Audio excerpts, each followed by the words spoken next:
हमारे आज के कार्यक्रम में उपस्थित डॉक्टर ढालीवाल जी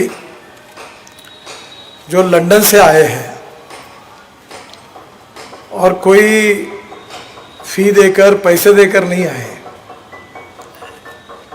मुझे याद है हमारे दिल्ली का पार्लियामेंट के बाजू में जो हमारा गुरुद्वारा है उसमें भी ऐसा ही कार्यक्रम हुआ था। उसके उद्घाटन के लिए मैं गया था तो मैंने उनसे अनुरोध किया कि आप नागपुर में आइए और हमारे यहाँ भी कुछ लोगों की जान बचाने के लिए हमको सहयोग करिए। कैंसर ये बहुत ही दुर्भाग्यपूर्ण बीमारी है, ये किसको भी हो सकती है। हमारी प्रॉब्लम ये है कि हम सबको लगता है कि मुझे कुछ नहीं हुआ, मैं बहुत अच्छा हूँ, और इसके कारण हम डॉक्टर के पास जाते नहीं, मेडिकल चेकअप नहीं करते हैं। अगर हम डॉक्टर के पास जाते हैं और मेडिकल चेकअप करते हैं और प्रिलिमिनरी लेवल पर अगर हमको पता चलता है कि बीमारी है तो हम उसको सुधार सकते हैं। पर अगर उस समय अगर हमने प्रिलिमिनरी लेवल पर अगर उसको आइडेंटिफाई नहीं किया तो बहुत बड़ा नुकसान होता है। मेरी बड़ी बहन की लड़की मेरे यहाँ पढ़ी लिखी बड़ी हुई, एलईडी कॉलेज में थी, एमए इन इंग्लिश लिटरेचर किया उसने, पीएचडी मिली। मेरे लिए वो मेरी लड़की जैसी थी।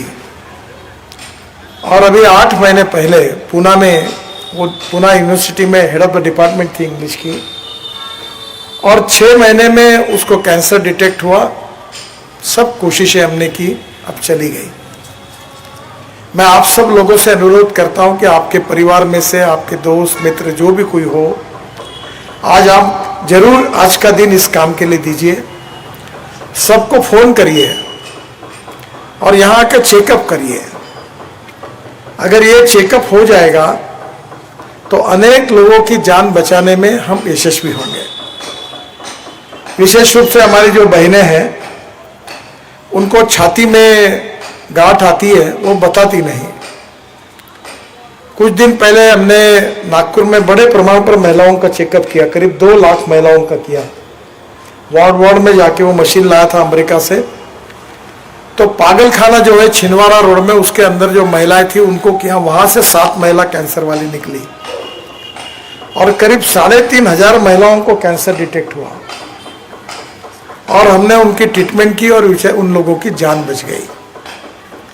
और इसलिए हमारे डॉक्टर ढालीवाल जी इतने दूर से आए हैं, और वो इसलिए आए कि हमारे देश में, वो पंजाब में तो इतना बड़े प्रमाण पर ये समस्या है कि मुझे लगता है कि इसका कारण जो है, मैं अभी बीच में वाघा बॉर्डर पे गया था तो पंजाब के मुख्यमंत्री भी मेरे साथ थे और तीनों एमपी भी थे। एक ही गाड़ी में हम बैठे थे। तो मैंने उनको कहा कि ये जो कैंसर का प्रचार प्रसार हो रहा है, इसका कारण हम केमिकल फर्टिलाइजर पेस्टिसाइड्स बड़े प्रमाण पे खा रहे हैं। पंजाब में गेहूं और चावल की फसल पर एकड़ बहुत ज्यादा होती है, बहुत फर्टिलाइजर डालते हैं। तो मैंने मुख्यमंत्री जी को कहा कि हमने अभी हमारे यहाँ ड्रोन लाए हैं और नैनो यूरिया से स्प्रेइंग किया तो 1 एकड़ गन्ने में 4 बोरे यूरिया की जगह पर 2 बॉटल में काम हुआ। यानी 2 बॉटल में काम होने से किसान का भी फायदा हुआ। अगर हम यूरिया फेंकते तो 75% वेस्ट होता है, जमीन में जाता है, और 25% प्लांट को जाता है। पर अगर हमने ड्रोन से स्प्रेइंग किया तो 25% वेस्ट होता है, 75% प्लांट को जाता है, पैसे की भी बचत होती है। धीरे धीरे हमको केमिकल पेस्टिसाइड्स फर्टिलाइजर्स इनसे दूर होना होगा। आप में से अनेक लोग पंजाब के साथ जुड़े हुए हैं। पंजाब में एक गाड़ी निकलती है, उसका नाम है कैंसर एक्सप्रेस। पंजाब को लगकर वो राजस्थान की बॉर्डर है, वहाँ यही स्थिति है। और गंगानगर के बाद में जो एरिया, उधर भी बड़े प्रमाण पर यही समस्या है। हमारे प्रिय कोई माता पिता पुत्र लड़की बहन हम गंवा रहे हैं, और इसका कारण यह है कि हमारे में, हम सुशिक्षित होने के बाद में भी एक अज्ञान है कि चेकअप करने की कोई जरूरत नहीं, मैं ठीक हूं। आपको मालूम होगा अर्जुन दास कुकरेजा जी को कैंसर हुआ, वो हेल्दी थे। गंगाधर फडणवीस को कैंसर हुआ, वो काफी मजबूत थे, पर कैंसर ने उनको पूरी तरह खत्म कर दिया। तो आदमी कितना भी स्ट्रांग हो, उसको कैंसर होने के बाद ये ऐसी बीमारी है कि आदमी का बिल्कुल सर्वनाश किए बिना रुकती नहीं। और आज हम गुरुद्वारे के सामने खड़े हैं, हम गुरु का स्मरण कर रहे हैं। मैं आपसे सबसे अनुरोध करता हूं कि आप घर जाकर 10-20 फोन करिए, आपके रिश्तेदारों को, मित्रों को, परिवारजनों को, जो भी कुछ होगा उनको बोलो यहाँ आइए। यहाँ कोई पैसा नहीं ले रहे। डॉक्टर साहब ने बिल्कुल सही कहा कि शाल में और पुष्पगुच्छ में क्यों पैसा खर्चा करते हो, ये दवाई में खर्चा करो। और ये जो गरीब लोग हैं जो कहीं जा नहीं सकते, उनकी मदद करो। मैं ये काम बहुत ईमानदारी से अनेक सालों से करता हूँ। अभी हमारे पास ऐसी 5 गाड़ियाँ हैं, और ये जो आंखें जांच करने का 1 लाख लोग नागपुर का हमने आंखें जांच की। 1,500 से ज़्यादा लोगों का कैटरैक्ट के ऑपरेशन मुफ्त करके दिए। और जो कान में जिनको सुनने में नहीं आता था, उसमें मैं आपको मजाक बताता हूँ, मैंने एक स्पेशल डिजिटल मशीन लाया हूँ। 1500 रुपये में देते, जिसकी मार्केट में 1500 रुपये कीमत है। तो एक प्रोफेसर थे, मैं उनके घर में मृत्यु हुई इसलिए मिलने के लिए गया। मैं बोलता था, उनको सुनने में नहीं आता था। उन्होंने कहा कि मैंने कहा ये मशीन क्यों नहीं लगाते? बोले कुछ नहीं होता। मैंने कहा मेरे पास डिजिटल मशीन है। नहीं, बोले कुछ नहीं होता। मैंने तुरंत मंडलेकर को बोला, डिजिटल मशीन लाया, उनको लगा दिया। अब ऐसा सुनने लगे कि उनका जीवन बदल गया। एक हमारे गायकवाड़ करके MS बैंक में ऑफिसर थे, वो भी हताश हो गए थे। ऐसे ही मेरे आए, कुछ सुनने में नहीं आ रहा था। मैंने बोला इनको मशीन लगाओ। मशीन लगाया। अब मुझे फोन आया कि अब मेरी पत्नी चुपचाप क्या बोलती है वो भी मैं सुनता हूँ। वो मेरे को गाली दे रही तो मेरे ध्यान में आता, बोले इतना मशीन सेंसिटिव है। तो मेरा आपसे अनुरोध है कि उपाय है। हमारे यहाँ 40,000 से ज़्यादा हार्ट की सर्जरी मैंने मुफ्त में कराई। और कोविड के समय आप सबके सहयोग से करीब 100 करोड़ रुपए की चैरिटी हुई। मेरा विश्वास है कि मैं वैसे बड़ा दबंग हूँ और मैं राजनीति में हूँ, पर मैंने तय किया मैं आपके पास अब फोटो वीटो लगाऊंगा नहीं। ये हारगिरी डालना बिल्कुल बंद करो। हम लोगों ने गरीबों की सेवा करना, यही राजकारण है। मैं हमारे सब लोगों को बोलता हूँ, गरीब गरीब होता है। गरीब को जात, पंथ, धर्म और भाषा नहीं होती। हिंदू हो, मुसलमान हो, जैन हो, क्रिश्चियन हो, कैंसर किसी को नहीं छोड़ता। और इसलिए हमें इंसानियत की बात को अमल करना है, सेवा करनी है। बहुत सही बात डॉक्टर साहब ने कही कि लंगर भी आवश्यक है, पर अब दवाई का लंगर शुरू करें। डॉक्टर साहब, कोविड के समय यहाँ रेमडेसिविर का ब्लैक मार्केट शुरू हुआ। 15-15 हज़ार, 20-20 हज़ार रुपये में कुछ होशियार लोग ऐसे ही समाज में हैं कि उन्होंने इंजेक्शन खरीद के रखे और ब्लैक में बेचने लगे। मैंने तय किया, मैंने एक वर्धा में एक फैक्ट्री थी, उसको बुलाया, उसको लाइसेंस दिलाया और 25 दिन के अंदर रेमडेसिविर बनाया। और जो लोगों ने खरीदी किया था वो रेमडेसिविर मार्केट में इतना उपलब्ध कराया, यहाँ तो कराया, वाराणसी भेजा, मुंबई भेजा, पुणे भेजा, और पूरा रेमडेसिविर का ब्लैक मार्केट खत्म कर दिया। फिर फंगस के इंजेक्शन का यही प्रॉब्लम था, उसमें भी ब्लैक मार्केट चालू था। हमने फंगस के इंजेक्शन बनाए। और जब ऑक्सीजन के कारण लोग मर रहे थे, मैं 2 महीने नागपुर में था और मुझे विश्वास है जब भगवान का आशीर्वाद होता है तो सब समस्याओं का समाधान निकलता है। मैं त्रस्त था, मुझे समझ में नहीं आया। डॉक्टर मुझे फोन कर रहे थे कि 2 घंटे में ऑक्सीजन नहीं देंगे तो लोग मरेंगे। फुटपाथ पर लोग मरे, ऐसे घटनाएं यहाँ हुई। तो मेरे मन में कल्पना आई और मैंने चीफ ऑफ द एयरफोर्स को फोन किया। मैंने कहा मुझे आपका हवाई जहाज चाहिए। बोले किस लिए?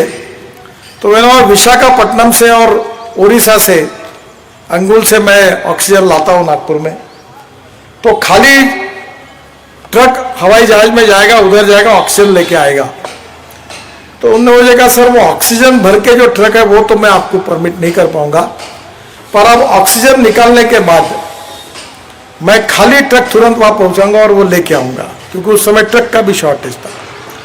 वो प्यारे खान करके अपने नागपुर के ट्रांसपोर्टर है, मैंने उनको कलेक्टर ऑफिस में जिम्मेदारी दी, बहुत अच्छा काम किया। अब उनको ऑक्सीजन मैन कहते हैं। और हमने पूरे ट्रक हवाई जहाज में डालकर वहाँ भेजे, ऑक्सीजन लाया।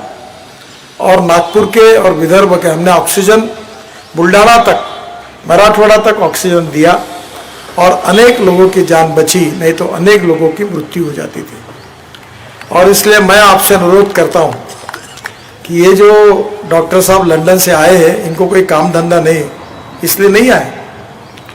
वो भी करोड़ों में कमाई कर सकते हैं, बड़े विख्यात डॉक्टर है वहाँ के, मैं जानता हूँ उनको। सब छोड़ छाड़ करके वो आए, क्योंकि वो नागपुर में दूसरी बार आए। पहली बार हमारे महल के कल्याणेश्वर मंदिर में मैंने उनका सत्कार किया, तब वो ब्रिटिश प्रधानमंत्री के साथ ये G20 के कार्यक्रम के लिए आए थे। तो उन्होंने G20 का जो डेलीगेशन था यूके का, जिसमें वो थे, वो छोड़ दिया और मुझे नागपुर जाना है, नितिन गडकरी को मिलना है, ऐसा कहकर वो नागपुर आए। हमने उनका मंदिर में बहुत बड़ा सत्कार किया। बाद में मैं दिल्ली के नकाबगंज गुरुद्वारे में उनके कहने पर इस ऐसी कार्यक्रम के लिए गया था और मैंने उनसे अनुरोध किया था कि आप नागपुर आइए। आज वो अपनी गाड़ियाँ लेकर आए, सब निःशुल्क का कार्यक्रम है। आप जितने लोग बैठे उनसे मेरा अनुरोध है, अपने घर में ऐसे होशियार लोग निकलेंगे, नहीं मैं ठीक हूँ, मेरे को कुछ नहीं हो रहा है, ये ऐसे शाने लोगों को बोलो तेरी ज़्यादा शानपना मत लगा, बोलना चुपचाप जाओ सर्टिफिकेट लेके आओ। ये आपको जबरदस्ती करना पड़ेगा, नहीं तो इनका शानपन बहुत महंगा पड़ेगा। आज होगा तो सुधर सकता है, कल गया तो जान जाएगी।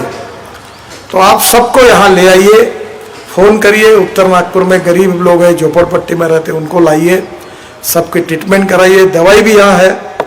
और आगे अगर कैंसर का ऑपरेशन करना पड़ा तो उसके लिए भी मदद करेंगे। और एक बात मैं गुरुद्वारे का उसके लिए सहयोग चाहता हूँ कि हमारे यहाँ जो लड़कियाँ 14 साल से ऊपर हैं, उन लड़कियों को हम वो वैक्सीन देते हैं सर्वाइकल कैंसर का। तो मैंने बहुत जगह पर कार्यक्रम के अभी 10-1 हज़ार लड़कियों को दिया है। तो आप अभी मैंने DPDC में मैं अपने MP फंड से वैक्सीन खरीदने के लिए 50 लाख रुपए दे रहा हूँ।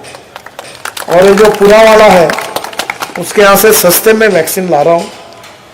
आपके एरिया में जितनी लड़कियाँ ऐसी है 14 साल के ऊपर, 14 साल के ऊपर, उन सब लड़कियों को ये वैक्सीन देने का कैंप हम जगह जगह कर रहे हैं। ये कराइए ताकि बेचारी वो कोई लड़की को जिंदगी भर कैंसर की बीमारी नहीं होगी, उनका जीवन सुरक्षित होगा। हमारे यहाँ तुकाराम महाराज कहते थे, जे का रंजले गांजले त्यासी म्हणे जो आपुले, तोची साधू ओळखावा देव तेथेची जाणावा। नामदेव जी ने भी यही संदेश दिया है। डॉक्टर साहब, मैं बड़ा भाग्यवान हूँ, मैं नामदेव जी का जहाँ जन्म हुआ उस गांव का मैंने पूरा रोड अच्छा सीमेंट कंक्रीट का बनाया। अब उसके उद्घाटन के लिए मैं जा रहा हूँ नांदेड़, हिंगोली जिले में। तो नामदेव जी ने भी यही कहा है, सभी साधु संतों का एक ही कहना है। और इसलिए मुझे लगता है कि ये मुख में, स्तन में, गर्भथैली में, अस्थि रोग में, ट्यूमर एवं प्रोस्टेट कैंसर जो कुछ है उसकी निःशुल्क जांच, mammography, pap, smear, PSA, blood cancer, ये सब जांच आज हो जाएगी तो आपका जीवन सुरक्षित होगा। 100 साल तक आपको अच्छी उम्र मिले, आपका जीवन निरोगी रहे, अच्छा रहे, भगवान आपको ताकत दे, शक्ति दे, यही चरणों में प्रार्थना करता हूँ। और इस कैंप के लिए हमारे गुरुद्वारे की कमेटी ने, सब पदाधिकारियों ने जो सहयोग किया, सहकार्य किया है, उनको मैं हृदय से बहुत बहुत धन्यवाद देता हूँ, उनके आभार व्यक्त करता हूँ। और आप सबको आखिर में फिर से रिक्वेस्ट करता हूँ कि मोबाइल फ़ोन है, सब रिश्तेदार, दोस्त, मित्र जितने होंगे उनको ले आओ, उसका जांच कराओ और उसमें से कोई ऐसा न निकले, पर निकल गया और प्राथमिक स्तर पर होगा तो उसकी जान बचाना संभव होगा। जरूर इस सुविधा का आप फायदा उठाइए, यही मेरा आप सबसे अनुरोध है। यही कहते हुए मैं अपनी बात को समाप्त करता हूं। बहुत बहुत धन्यवाद, नमस्कार।